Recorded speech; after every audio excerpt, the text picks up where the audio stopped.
Now, we all remember the Oregon standoff between the militia, the Bundy clan, and the United States federal government.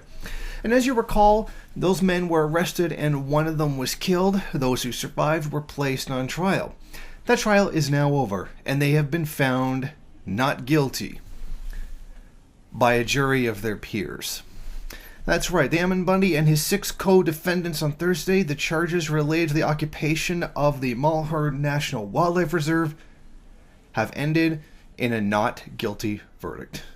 Now, it should be noted that Thursday morning, one of the jurors was dismissed because of fears on bias on Wednesday. And of course, it was a 41-day standoff between the militia and the federal government with an estimated $6 million in damages, and ended with dozens in jail, and many more dead.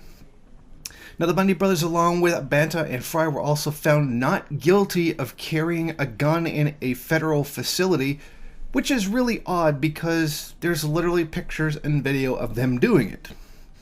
Ken Mendenbach was found not guilty of theft of government property for taking a U.S. Fish and Wildlife truck on a grocery run to the Burns. The only charge that the jury couldn't agree upon was one count of theft of government property when Ryan Bundy removed surveillance cameras from a utility pole near the refuge. Now, this has caused a great deal of outrage. Look at these white terrorists and what they've gotten away with. When you merely have to look at the whole Standing Rock situation, look how they're being treated. You know, what will happen to them when they eventually go to court? They're not going to be found not guilty. I should note here that the reason these guys got off from the crimes that they did was because they had a jury trial. If this was to be decided by a judge, there's absolutely no way they would have walked off scot-free from this. Because a jury can rule anything they want, and frankly, they don't even need a reason to do so. I wouldn't be surprised if this really was a jury of their peers, and they decided that regardless of what the law actually says, regardless of what the evidence actually shows, these guys are not guilty of anything whatsoever. Now, it would be very easy to just simply pass this off as a kind of white privilege, which is very, very clearly does have an effect here.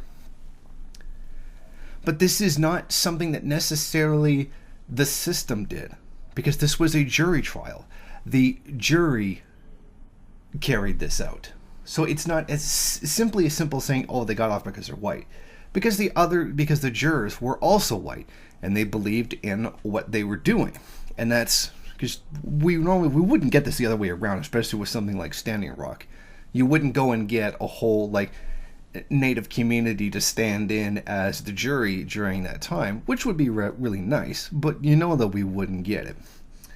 So once again, we show that if you simply don't want to listen to what a police officer says, or you're simply having a cigarette or selling a cigarette or doing absolutely nothing wrong at all, and you're black, you're going to die.